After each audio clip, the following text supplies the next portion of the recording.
Hello, and welcome to our short video titled The Tellabs Story. The purpose of this video is to give you insight into our past heritage and our current focus. Our heritage is born from three companies, one located in the Dallas, Texas area, starting in about 1976. Their names were Reltec and Marconi, and they were focused on access solutions. Our namesake comes from a group of folks in the Chicago area starting in about 1978, and their focus was transport network solutions. The third company to form our total solution is built from advanced fiber communication out of the Petaluma, California area. In the early years, we're probably best known for being a billion-dollar internationally publicly traded company that was focused on supporting global service providers with transport, metro, and mobility and access networking solutions. In 2013, this company was acquired by Marlin Equity. Marlin Equity brought strong financial backing, $3 billion in annual revenue and $2.6 billion in managed assets. And Marlin took a very long-term growth management strategy with taking on this business. Now, in January 2014, Marlin announced that they had spun out Tellabs Access and provided a strategic focus for Tellabs Access for us to do what we do best. So with this access focus, we reemerge with the name Tellabs and URL Tellabs, dedicated to access solutions. We have two business units, one that is focused on selling into broadband access to service providers, and another that is focused on passive optical LAN into enterprise entities, both commercial and federal government. And to be very clear, the optical transport, metro Ethernet, and mobility assets were moved into a company called Corient, a wholly separate company. And then that company was then acquired in October 2018 by Infinera. So today's Tellabs is comprised of a broadband focused staff.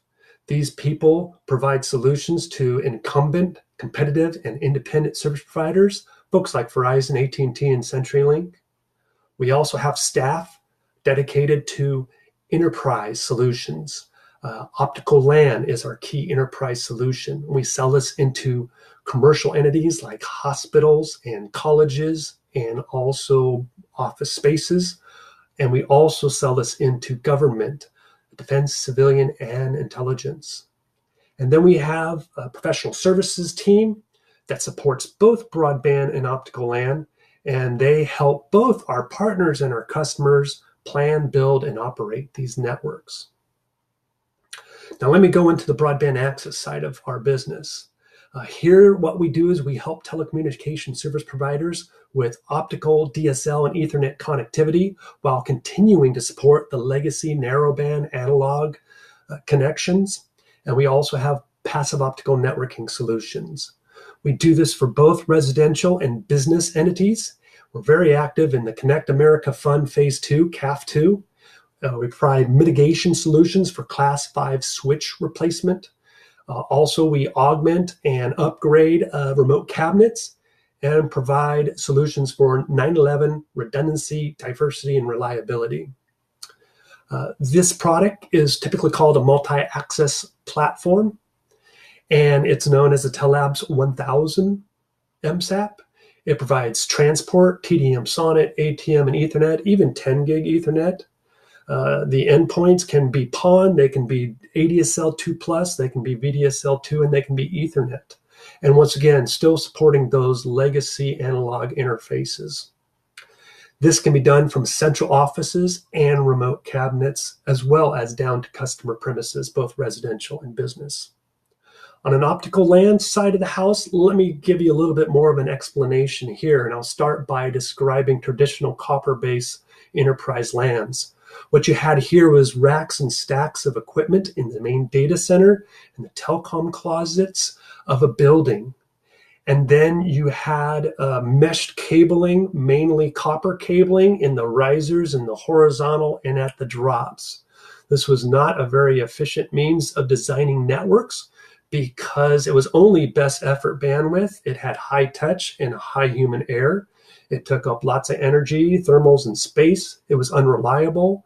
It was very tough to troubleshoot because of its complexity and the fact that equipment was spread out across buildings and campuses. And there were known security risks, many points of vulnerability in this design. And when you put this into multiple buildings, well, you were just timesing your problems by 2 and by 3. So with optical LAN, I'm going to start with describing a closet-based solution. What we do is we come in and we start to remove and eliminate equipment from the telecom closets themselves. We start focusing these design on fiber cabling. Why use fiber cabling? Because it's smaller, it's stronger, better bend radius, higher bandwidth, longer reach, less interference, faster connectors, longer life, and more secure and less expensive.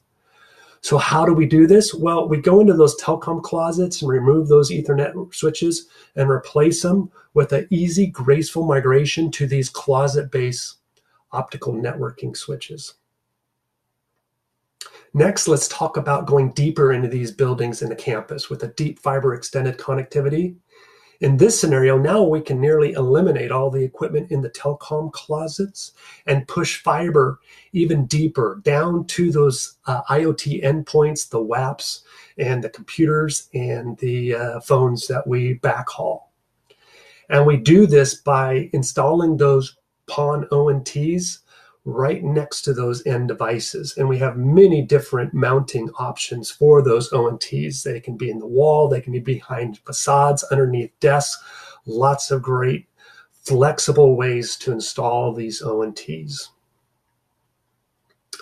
Now it gets even better when we start talking about doing passive optical networking across a whole campus, because now you can even leave data centers in the other buildings and just do this passive fiber-based solution across the campus, exiting the telecom closets and doing this with centralized intelligence, centralized management, software-defined networking, where you're defining resources in software and dynamically allocating these resources in real time based on real needs.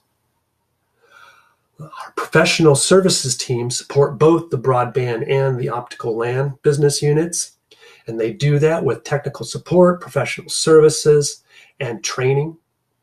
And they do it to our partners and to our customers. Our mission and vision is simple.